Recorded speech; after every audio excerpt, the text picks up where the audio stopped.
Hey, good morning, everybody. Good morning.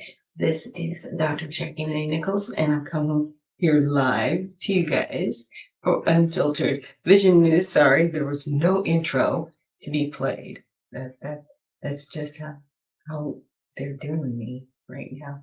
Let me see though. I don't know if I can play my video. I'm playing along. I'm playing with this right now. So let's just see if it plays while I'm here. Okay, now I gotta upgrade the plan. Like, no, you may not do that. But let me see if I can at least play my Monday recap intro. Nope, I can't play any clips.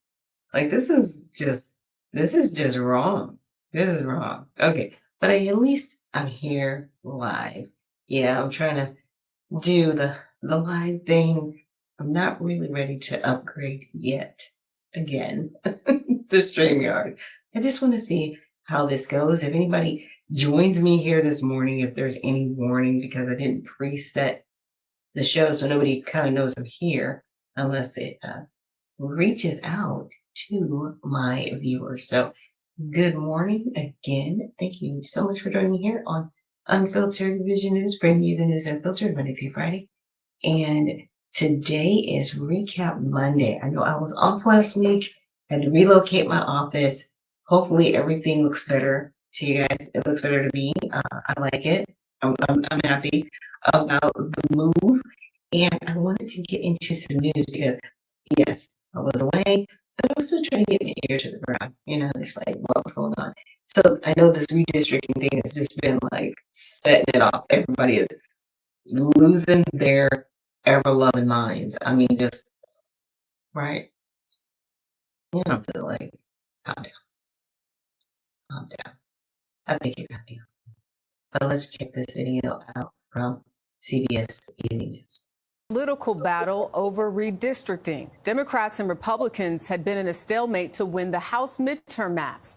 CBS's Aaron Navarro is at the White House with more on that. Aaron. Good evening, Jerika. The battle over redistricting is swinging in Republicans' favor, giving them a built-in advantage to retain control of the House, despite President Trump's record-low approval rating. Anger boiled over at the Louisiana State Capitol Friday during a contentious redistricting hearing, less than 2 weeks after the U.S. Supreme Court allowed the state to redraw its congressional maps, weakening the Voting Rights Act. We want the map drawn right. That is our right. In the Alabama State House, protesters disrupted a similar redistricting session. On the same day, Virginia's top court struck down a voter-approved plan intended to help Democrats pick up 4 U.S. House seats. We're definitely going to try to keep fighting this battle. 21 yeas, 17 nays, Mr. President. So the bill passes. With less than 6 months to go before the midterms, there is a seat-by-seat battle for control of the House underway, Republicans appearing to have the advantage. The president's party could gain up to 12 more seats than Democrats if multiple southern states are allowed to finalize their maps. Yeah. So, yeah, this has been a very contentious argument, right? We can say that. It has been pretty wild.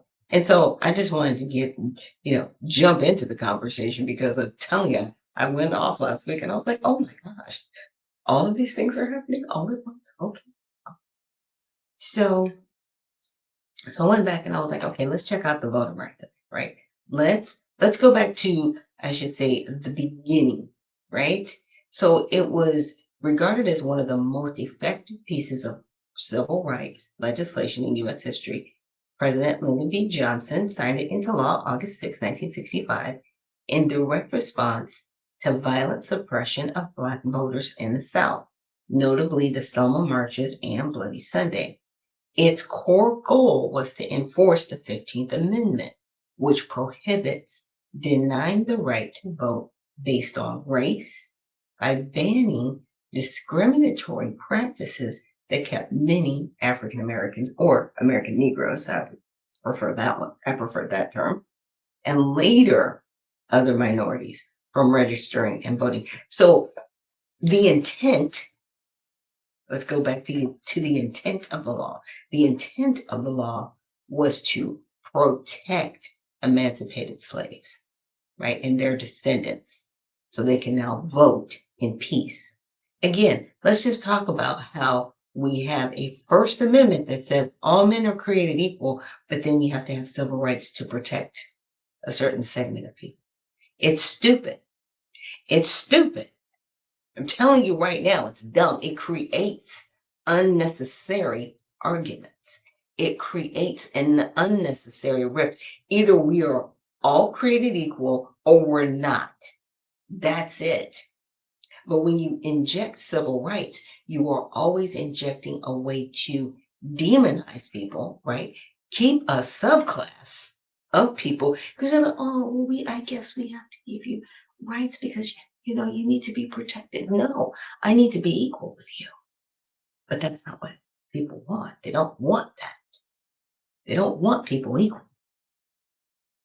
They want a subservient class. Now, a lot of you might sit out there and get mad, but we need our civil rights. No, we don't. We've been indoctrinated to believe that we need them. Again, we live in a country that says all men created equal. That's it. That's it. And for those not treating people equally, there needs to be repercussions, right? You cannot discriminate. Oh, well, that's where civil rights kicked in. People should have been punished, right? Based on discrimination. Period. Because they're like, but civil rights that brought about those laws. It did bring about some of those laws, but then those laws were unfortunately diluted, right? And I don't want to say that they're meaningless, but they don't hold and carry the weight that they once had. Here's my thing. If we're supposed to all be created equal, right? We're not supposed to judge based on race, sexuality, all these other things, then we're not supposed to do that. Then why are we doing that?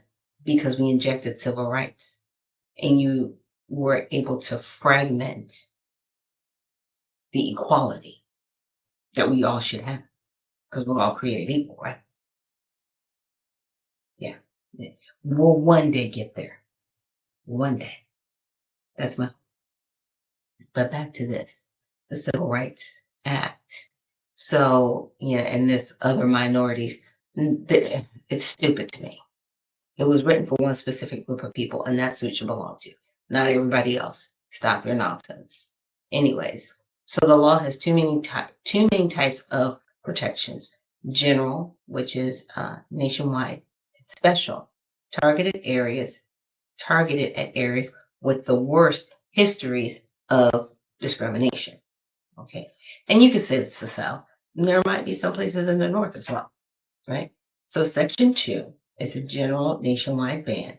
This is the permanent core of the law. It prohibits any state or local government from imposing any voting qualification or prerequisite to vote or standard practice or procedure that denies or abridges the right to vote on account of race, color, or, after later amendments, language, minority status.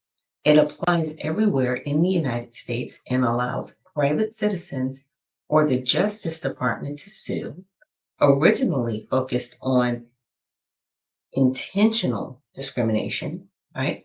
Congress strengthened it in 1982 to include a results test.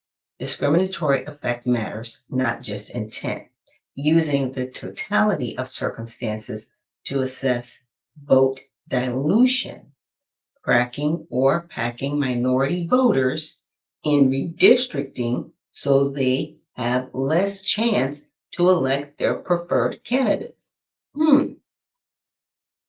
Cracking or packing minority voters. What have Democrats been doing for decades? That's what they do. They take the most populated, dense areas that are Democrat and they couldn't carve them out so that there's participation. And they've done it based on race. It's interesting to me how we can be 13% of the population, but 80% of the problem. It's weird. It's weird. but that's where I'm at. And I know some of you guys might be out there going, yeah. It's crazy. It's insane. Okay. So it does not guarantee proportional representation by race. Okay, anyway. Sections 4B and 5, special pre-clearance requirements. These were the law's most powerful and controversial tools, right? Section 4B created a coverage formula based on 1960s data. Jurisdictions that use literacy tests or similar devices had lower voter turnout registration under 50% were covered. This mainly hit southern states, Alabama, Georgia, Louisiana, Mississippi, South Carolina, Virginia, plus parts of others. Section 5 required these covered areas to get federal preclearance approval from the United States Attorney General or a DC federal court before any chance to voting laws, procedures, or district maps. The jurisdiction had to approve the change approve the change had neither a discriminatory purpose nor effect. The no retrogression standard, right? This stopped discrimination before it could take effect. Okay, my goodness. So other immediate tools, nationwide suspension of literacy tests and similar devices, authorization from federal examiners to register voters and federal observers at polls in covered areas. Later expansions in 1975 added protections for language minorities, Spanish, Asian, Native American voters, and required bilingual election materials in certain places. See, that's where it gets disgusting. Because if you are a naturalized citizen, you are required to read, write, and speak English fluently in order to become a naturalized citizen. So why would anybody need a translator? It was initially put in there because Black Americans did not have access to education. And you would say, well, 1965, they should have been more educated. Should have been. Should have been. But they did not want language to be a barrier. Interesting that they said they didn't want language to be a barrier. Every time I look back at some of these bills, it was a trap to make sure everyone else was able to use the suffrage of the American Negro to basically weave their way in. Because why in the world will we have protections for people who aren't speaking the native tongue of English in the country? Huh? You shouldn't be able to vote if you cannot speak English. How are you demanding the right to vote and you can't speak the language? That means you're not a naturalized citizen because you're required to actually take an exam that's in English and you got to read it out loud. I mean, there's a lot of stuff you got to do to become a naturalized citizen. So what are we talking about? This is what makes it disgusting, in my opinion. So, impact. Within years, Black voter registration in the South skyrocketed from single digits to over 50% in many states. It dramatically increased minority political participation. Let's see, the pre-clearance formula and requirement, Section 5, were reauthorized multiple times. Yeah, they did it multiple times. Why? In 1970, 75, 1982. You got to remember, 1986, there was amnesty. So between 70 and 82, there was a influx of people coming to this country, whether they were coming legally or illegally. And then we got emancipation in 1986 because there were just so many people here. Illegally, they were like, we can't remove them. Yeah. But always with the same old 1960s data. Now, in Shelby County versus Holder in 2013, the Supreme Court struck down the coverage formula as outdated, effectively ending free clearance nationwide in a 5-4 decision. This is often called the first major gutting of the Voting Rights Act. Now, Section 2 remains the main surviving enforcement tool today. Now, the recent controversial court decision in Louisiana versus Collis, this is the decision currently generating widespread controversy in 6-3 ruling. Justice Alito wrote the majority opinion, joined by the conservative justices. Justice Kagan dissented.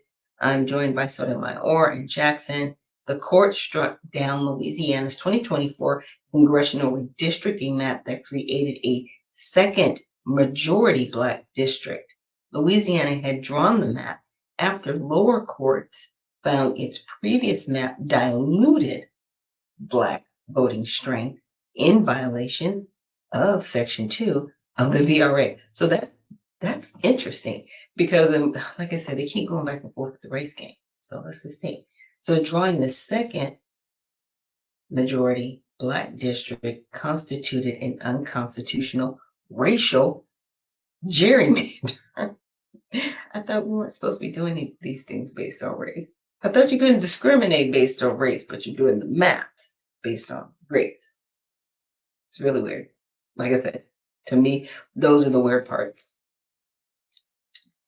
So, the Black district constituted a constitutional gerrymander under the Equal Protection Clause of the 14th Amendment.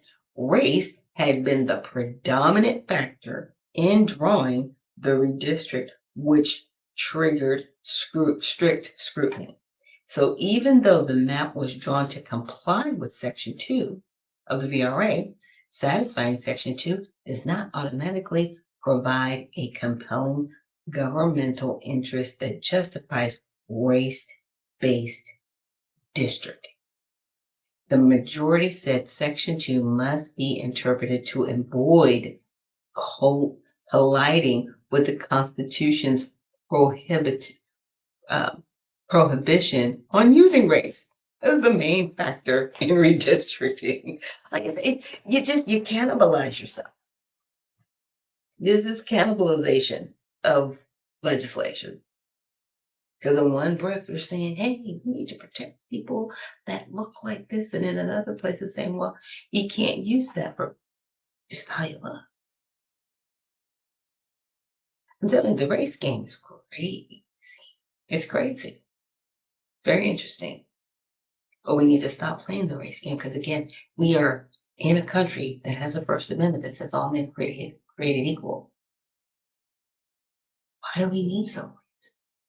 If all men are created equal. And I know for a lot of people, it might seem like a rhetorical question, but it's a question that needs to be asked and answered because all civil rights has done is created more argument and less protection, in my opinion. Because the people that it was supposed to protect, it doesn't protect them at all. So what is it doing? You know, you may not like Hillary Clinton, she's not always at the top of the list. But the one thing I can't respect that she said, there were a group of young melanated humans, because I'm not going to call everybody American Negro, I'm not sure their lineage, but they went to her and they said, we need to create laws to demand people not be, basically discriminatory. She's like, you cannot legislate people's feelings. You can't tell people how they can and cannot feel with legislation because, that's going into, messing with someone's personal rights. Right? We have freedom of speech, freedom of religion. You cannot dictate that, some people's rights. Anyway, back to the conversation. You can't do that. You can't dictate that. She said, but what you can do is you can create protections using the laws. The part she left out is you can't make them race-based. You can't. Which is why you get the terms marginalized groups. minority groups that need protection. Emancipated slaves got the 1866 the 1866 Civil Rights Act, because they were not considered citizens of the United States. So that's how that came into being. But they still, in my opinion, by putting the civil rights in place, made them, or me, the descendant of slaves, second-class citizens. Because I'm not covered under the First Amendment that says all men are created equal. I'm descended of a slave, which means I fall under civil rights to give me a right to be here in the country and be treated in a civil way.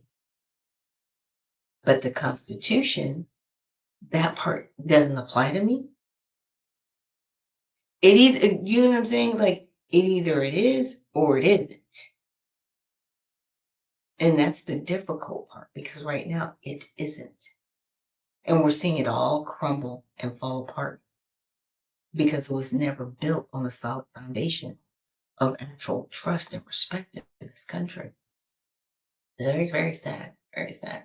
So critics, civil rights group, Democratic officials, dissenting justices argue the ruling eviscerates or renders Section 2 all but dead, but a dead letter, right? They say it guts the last major remaining protection in the VRA after Shelby County will lead to fewer minority elected officials and effectively allow states, especially in the South, to redraw maps that dilute Black and Latino voting power ahead of 2026 midterms. Some called it a devastating blow to multiracial democracy. Stop. Oh, and when I see that, I'm like, stop. It's really gross. Here's my thing. If you get into politics, you should be elected based on what you are going to do to serve the people, not based on the color of your skin, not based on what's in between your legs as far as gender. You know what I mean? Whether you're a man or woman, it doesn't matter. Are you qualified? And do the people trust you to represent them? That's it. That's it. Nothing to do with anything else. But everybody wants it to make it about race and got to make it about gender. So you create all these wars, and then when you lose the argument, you get mad. You go, oh, I can't believe it. Yeah. You set yourself up for failure. And it's nobody's fault but yours. So, supporters, conservative legal scholars, say the court correctly enforced a colorblind constitution and prevented unconstitutional racial gerrymandering. They argue the decision stops courts and legislatures from systematically dividing voters by race, and that it does not eliminate Section 2 entirely. It just requires stricter proof and deference to traditional race-neutral districting criteria. So the ruling has already prompted several southern states to move quickly to redraw maps with fewer majority Black districts. It builds on earlier cases like Allen versus Milligan in 2023, which upheld a Section 2 claim in Alabama, but now tightens the standards significantly in the opposite direction. So in short, the 1965 VRA was designed to be a strong protective shield against racial discrimination in voting. Decades of Supreme Court decisions, especially Shelby 2013 and Alcalis in 2026, have progressively limited its scope, leaving Section 2 as the primary but now narrower tool. The debate remains deeply polarized between these who see rulings as necessary corrections against race-based policies and those who view them as dismantling hard-won protections for minority voters. Again, we live in a country that says all men are created equal, but certain people have civil rights. I just want people to just try and that's all I'm saying. Because it just doesn't make sense. And it's sad. And thank you for joining me here this morning. And Skank Hunt says, God bless Donald Trump for protecting Black people. And, you know, he's doing his best. I mean, people totally forgot about the 14th Amendment that he's put out there. And he was just like, look, this was made for the descendants of slaves. This was not made just so everybody could come over here, pop a squat, have a baby, and then call that baby a citizen of this country. No, it doesn't work that way. But it's been allowed at the state level, which is illegal. They illegally issue birth certificates. They have completely violated immigration law. Okay. Just did whatever they wanted to do. But again, things have been allowed to happen, and no one's been held accountable. And those are the things that we really just have to change, period. We really, really do. Now, this next article I want to get into, Karen Bass, apparently, she's just not going to debate because she got cooked in the last debate. So she's just like, I'm not going to the next one. Los Angeles Mayor Karen Bass is dropping out of next week's televised Los Angeles Mayoral Forum. The event is organized by the League of Women Voters and the Pat Brown Institute for Public Affairs. Organizers have not revealed why Mayor Bass decided to drop out of the event. The forum will now only include the participation of Councilmember Nithya Raman, businessman Adam Miller, and community activist Ray Wong. Yeah. Now, Spencer Pratt, I guess he had a conflict that was going on. So I looked into it a little bit and I was just like, okay, let me pull this up. Let me see what's going on. And apparently, the League of Women Voters and the Pat Brown Institute, because they were both working together to host this debate, right? They did a joint public statement announcing that the incumbent mayor, Karen Bass, had withdrawn from a televised Los Angeles mayoral candidate forum scheduled for May 13th on Fox. So Spencer Pratt had already declined earlier due to a scheduling conflict. Now the tone is one of regret and disappointment, right? It highlights that Bass had previously confirmed her participation.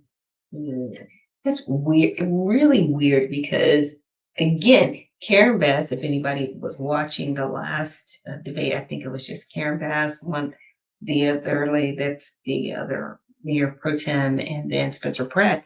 Spencer kind of cooks them both, especially on the fact that his house is burnt down, still not been able to rebuild. And last year, Karen Bass sat around a table with President Donald Trump and said, oh, yes, we'll still be able to rebuild. But I heard another video, and she kind of switched up the language. She says, I'm going to put a task force on that. She didn't do it directly. She did not directly say, okay, here's the policy. You've got to pass these, people need to get their permitting done so they can rebuild their homes and get this done quickly. She didn't do that. She said she was going to put a task force. So nothing has happened to this day. Spencer Pratt has been sitting outside of his home over a year. Squatters are taking over the area of people's multi-million-dollar homes in the Palisades. And that's outside of the whole 2028, we're going to turn this all into a smart city situation going on. There's a lot going on in LA, in the Palisades. They are trying to make sure that those people never get to move back into their homes. Again, things need to change. And I applaud Spencer Pratt for running for office, and also, forget her name, Tiffany. I don't mispronounce her name. But anyway, there's someone else that's also running for mayor. She might not have made enough money to make it to the stage, and still, this is how money runs in our politics. If you do not make enough money to get to the stage, you don't get to hear from really good people that can do an excellent job as mayor because they don't have the money to, again, get to the stage. And so with that, let's get into our next article. Now, this is an update from Promethean, right? I'm not going to play the extended video. I'm just going to play the short. This clip, I had to ask, what is he smoking? This is the guy who led the 2016 coup against the duly elected president, Donald Trump. Obama weaponized his Justice Department as the shock troops of the operation. Not only that, he kept that operation running for almost a decade. Now he's confessing he knows the Republic can't survive what he did. So why is he smiling? By the end of the week, that smile got wiped off his face, and I'm going to show you why. I'm Barbara Boyd, and I've documented this coup since it began in 2016. It was a British intelligence instigated coup. Today, I'm going to show you the 3 blows that wiped that smile off Barack Obama's face. First, how his hand-picked puppet, Keir Starmer, just got buried in a Labour Party bloodbath. Second, the Virginia Supreme Court bombshell that blew up Obama's most aggressive gerrymander in the country and reset the entire 2026 midterm map. And third, how J.D. Vance in Iowa and an outsider candidate in LA just exposed the one thing Obama's manufactured Democrats can never face. Yeah, and I have the extended videos of that, and I will make sure that I put it in the repost of this show. Just trying to figure out how I'm going to manage all of this here today. So the next video that I wanted to play for you guys, this is about Spirit Airlines, and I'm really, really excited to find out that they might have some crowdfunding to save the airline. Let's check this out. Success for Spirit, a campaign aimed at saving the airline, has raised more than $300 million so far. A TikTok creator named Hunter Peterson posted a video to the app proposing a plan to purchase Spirit through crowdfunding. He created a letsbuyspiritair.com, and Peterson later said in a video after launching the website that the effort started as a joke but is now rapidly going out of control in the best way possible. On Saturday, May the 2nd, Spirit Airlines ended operations and canceled all of its flights after some 34 years. The airline is currently going through the liquidation process. Thank you for watching. Subscribe below and download our News Nation app right now. And what a lot of people don't remember about Spirit compared to the other airlines is the fact that they've never had any major collisions or defects with their planes. And I didn't know that. I was like, "It's a cheap airline." I was like, oh, really? Really? But see, there was a bit of a longer story. Apparently, under the Biden administration, they blocked the merger between JetBlue and Spirit Airlines, which would have created more competition for Southwest, Frontier, which American Airlines actually owns, even though they still have their basing, right? And Spirit was in direct competition with Frontier. They were always back and forth. But yeah. So that happened in the Biden administration. That happened in the Trump administration. That happened in Biden. So I'm really hoping that this crowdfunding, that they're able to actually do it, because wouldn't that be wild? An actual airline that had crowd investment, right? People investment, people power, right? Where the people would actually own the airline and start to make certain decisions about the airline. Just the regular folks. I kind of like that. I kind of like that because it, when you think about the airline industry itself, what people fail to forget is that they still use our tax dollars. Yes, they're still in the pocket of the American people while we're still paying outrageous sums of money. We don't get into the jet fuel costs, but outrageous sums of money to fly. And at the same time, they're subsidized by the government. That's our money. That's our tax dollars. So where's our break? Right? Those are the things that we need to start asking questions about and start making demands on, truthfully, in my opinion. And so I got through those. And now I wanted to check out a little bit what's happening with all sides. Again, I've been away from you guys for a little bit of time, and I'm so glad to be back here with you on Unfiltered Vision News. So we've got Iran sends Trump counter proposal to peace plan. Trump calls it unacceptable. So he doesn't like it. He's there right now. Nice. And then we've got reform wins big in elections across Britain as Labour sustains massive losses. Hopefully, Britain will get better. I mean, they're kind of collapsing, and they want America to collapse the same way. But we got to just continue to be in the fight and not give up. Now, Russia and Ukraine agreed to a 3-day ceasefire and prisoner swap. We'll see if that even happens. Here's a little bit more about the redistricting. The Virginia Supreme Court blocks the Democrat-led redistricting. That map looked so crazy. I was like, how are you going to have like 11 seats and only one of them be Republican because you're going to just make all the rest of them Democratic? Like, it's dumb. Because here's my thing with those maps. People are going to vote differently.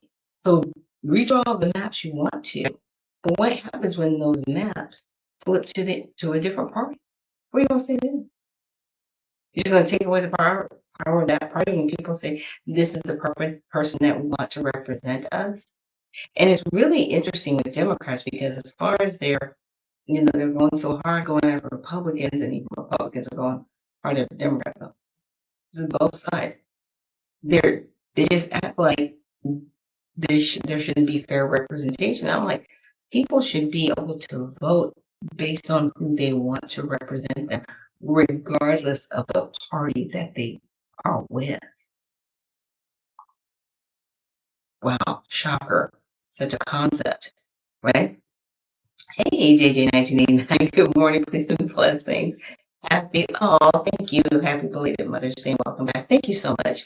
Yes, thank you. I definitely appreciate that. So look, this whole redistricting thing, I like it, but I don't like it. I like the fact that it is really showing who people really are and how they really don't care about people. Now, you might sit out there and go, what do you mean by that? Because they are just trying to amass power. They don't care about people. Because if this was truly about the people, we would never even have to deal with redrawn maps. But we're dealing with redrawn maps because in some of these states, they have people that are here illegally and they're counting them in their citizenry, which they shouldn't be counted because they're not citizens of this country and they need to be deported. Okay, I definitely agree with what Marjorie Taylor Greene was talking about. It's like, okay, even if you redraw these maps, what demographics and what population are you basing the maps on? Because part of those people that are in those maps, they're not citizens of this country, so they shouldn't be counted. In my opinion, they should have a separate count so we know how many people are here illegally, right? Like, look, let's get a great accurate count. Who's here illegally? Who's here legally? Because for all the illegal people here, y'all need to go home. You need to have all of your benefits stripped and removed if you're getting any, right? Everything should be removed from you because you're not here legally. You overstayed your green card, you overstayed your visa, you're here on an H-1B or a J-1 or whatever these, visas are. It needs to be shut down and realigned. It really, really does. And it's really, really sad that we're taking advantage of our citizens. And I want to take that even back to Atlanta, where on the county board of commissioners, seats, they are supposed to elect or yeah, they're supposed to take the recommendation of the Republican Party to have at least 2 Republicans on the seat, right? So there's an equal balanced representation, and the Democrats keep blocking it. This is the same party that always cries discrimination, racism. You don't want us to have fair and equal representation, and yet you keep blocking the 2 seats, saying that everybody's an election denier, even if they're not. Saying all of these different things to keep them off the seat. You were court ordered. And then, of course, the other higher court kicked it out. And so now they're going up the chain to where I hope they're going to do the state Supreme Court. I hope we don't have to go to the federal, Supreme Court, because we shouldn't have to for a county that is refusing to allow equal representation. The same people that cry about equal representation. I know. Again, there are policies that cannibalize themselves because, again, we live in the country. We live in this beautiful country. It may not be perfect, but we have a constitution that says all men are created equal. But certain men and women here have civil rights, so they're treated equal. And that should never be. We either are or we aren't.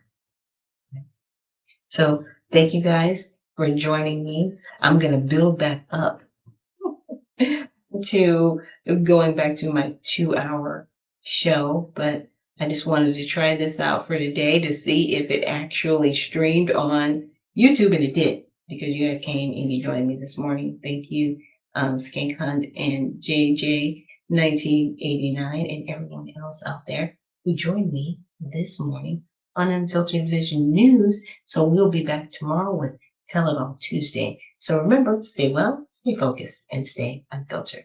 We'll see you in the next one.